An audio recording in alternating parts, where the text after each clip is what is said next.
Bem, na aula 3 hoje, iremos trabalhar com contratos de prestação de serviços. Vamos abordar esse tema, deixando claro que trata-se de uma análise baseada em tópicos. Então, nós iremos trabalhar com tópicos e abordar de modo mais superficial a temática. Para a definição de contrato, temos que seria ato ou efeito de contratar, contratação, pacto entre duas ou mais pessoas que se obrigam a cumprir o que foi entre elas combinado sob determinadas condições. Ou seja, na análise etimológica, é sempre importante que nós possamos fazer o balizamento, uma ou mais pessoas, ou pode ser entre uma empresa e outra empresa. É a análise de contrato. Só que é importante frisar que há determinadas condições prévias para que essa relação se estabeleça. Temos aqui, mais uma vez, em uma das aulas anteriores, abordamos a Lei 6.019, que foi a primeira lei a possibilitar a análise de terceirização, substituição da mão de obra permanente e de acréscimo extraordinário do serviço, a contratação de trabalhadores sob a égide de um contrato determinado. A Lei 6.019 de 74, ela foi aprimorada, complementada através da Lei 13.429 de 2017. Salvo engano, foi o governo Temer. Então, houve um aprimoramento da lei, uma complementação da lei e não uma substituição da mesma. Isso é importante ser colocado. Um outro conceito interessante, um tópico interessante, seria o conceito de empresa prestadora. Empresa prestadora de serviços é a pessoa jurídica de direito privado, legalmente constituída de natureza comercial, a qual se destina a realizar um determinado e específico serviço a outra empresa, fora do âmbito das atividades fim e normais para que se constitua esta última. Então, essa é a caracterização de uma empresa prestadora de um determinado serviço. Isso é fundamental que haja um conhecimento básico. Outra análise importante para o entendimento de todo esse maquinário de como funciona esta análise de contratos seria o conceito de atividade fim e atividade meio. Atividade fim é aquela que compreende as atividades essenciais e normais para as quais a empresa se constituiu.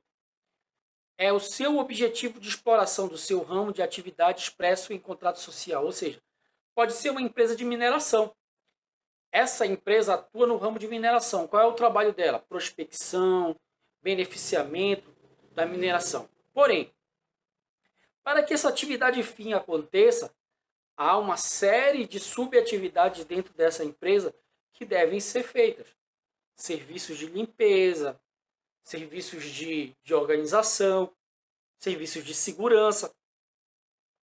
Essas atividades que são fatores que vêm contribuir para a atividade fim são chamadas de atividade meio, que é aquela não relacionada diretamente com a atividade fim empresarial. Só que ela é fundamental para que a atividade fim ocorra. Então é essa a caracterização.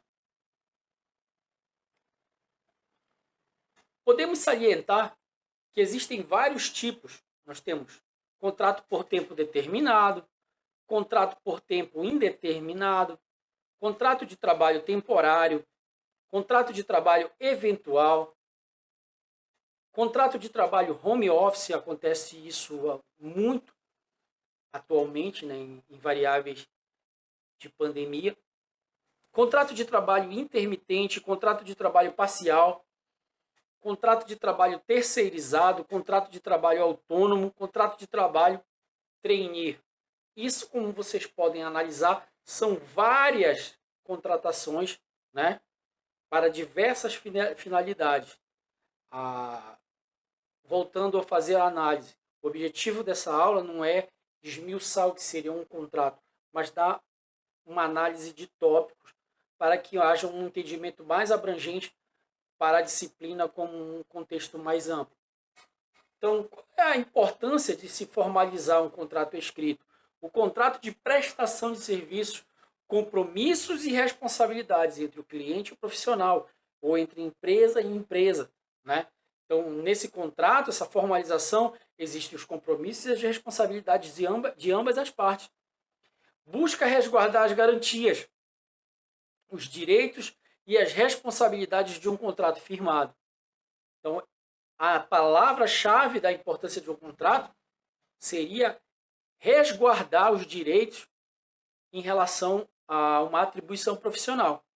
Há até um jargão popular que é utilizado que diz palavras o vento leva, o que realmente importa é o que está escrito, é o que está no papel, né? É muito colocado essa analogia que cabe aqui nesse momento.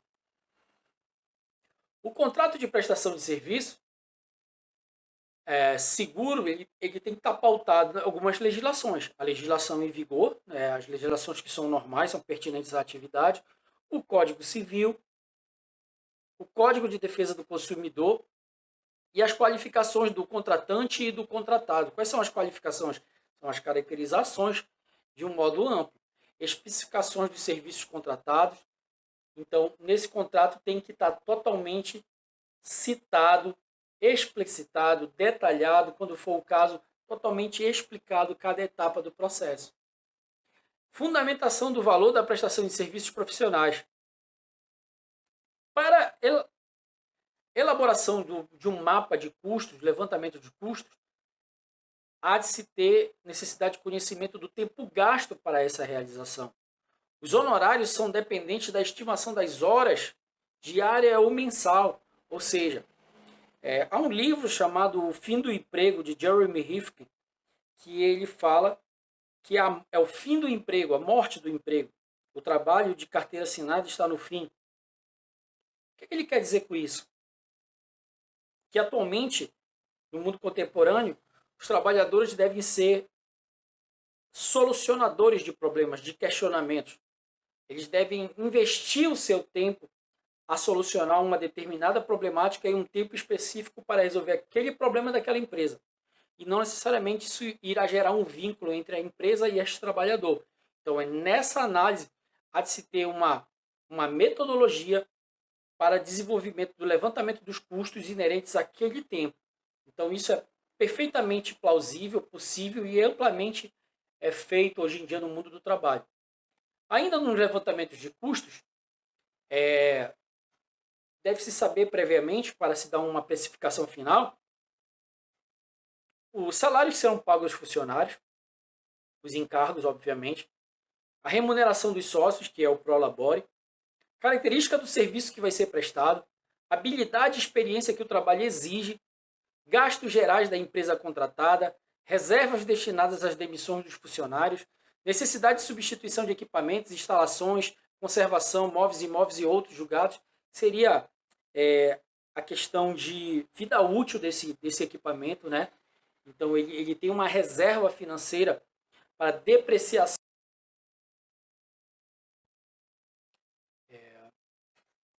Além da margem de lucro pretendida, né? Isso é fundamental, se estipule a margem de lucro do retorno desse serviço. Temos a questão dos honorários profissionais, né? Você vai ter que avaliar o custo total, ele será derivado a partir da soma dos custos fixos mais os custos variáveis. Também o honorário ele vai estar intrínseco à responsabilidade assumida pelo profissional diante do seu cliente. O grau de envolvimento dele dentro desse projeto. O serviço que será prestado, qual a forma. E isso deve ser descrito em contrato. chamo a atenção para um critério muito perigoso, que é o critério de fixação dos honorários de uma forma empírica. O empirismo, se trabalhar, se atuar em um processo de uma forma empírica. E o que seria isso? É o achismo, né? É uma avaliação sem um aspecto metodológico, sem um critério previamente determinado. Então, o cidadão ele vai de forma intuitiva a empregar um determinado valor para aquele serviço. Então, isso deve ser evitado de todas as formas. O empirismo ele é extremamente subjetivo e tudo que é subjetivo é impreciso. Para se compor a prestação de um serviço são necessários planilha de custos, obviamente, que é o detalhamento de cada item, essa precificação, a margem de lucro pretendida, novamente, aí chegaria a prestação final do serviço que seria ofertado. Para tanto, as empresas, de nível geral, tanto a contratante quanto a prestadora de serviços, é praxe que haja uma carta proposta, que seria o quê? Uma pesquisa de mercado, a identificação de profissionais que atendam às suas necessidades, o foco na competência e na qualidade dos serviços prestados. E o que seria isso? Hoje em dia existem empresas que têm os headhunters. São headhunters? Seriam os caçadores de talentos. Pessoas especializadas na identificação de solucionadores de problemas.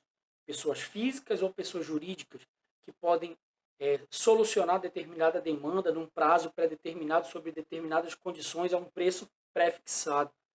A elaboração de uma carta proposta ela vai fazer uma exposição detalhada da natureza, do alcance das limitações para a realização do trabalho. Então, é uma apresentação do processo, né, do que a empresa pode ofertar ou do que aquele profissional pode elaborar. Então, deve ser inseridos na carta proposta os serviços a serem realizados, os métodos utilizados para a execução de serviços, o valor da prestação do serviço, o benefício oferecido pela empresa contratante, duração dos trabalhos, se for o caso, né? Indicação do tipo de cooperação que a empresa contratante deve oferecer, designação dos profissionais que irão atuar na realização do trabalho. Então, a carta proposta ela é uma apresentação, é como se fosse uma minuta, né, de apresentação da atividade. Nós temos aqui a questão de contrato informal. Aqui há um grande gargalo nessa aula. Os processos de informalidade são altamente subjetivos e quando nós iremos fazer uma análise em relação a contrato informal, há de se ter muito cuidado. O contrato formal é um trabalho, é uma expressão utilizada para caracterizar contratações sem o registro na carteira de trabalho e previdência social, o que em muitos casos é sinônimo de admissão irregular. Isso não é uma regra, porém, há de se ter muito cuidado na formalização, perdão, a palavra correta não é formalização, é na execução de um contrato informal, em especificar as atribuições, em especificar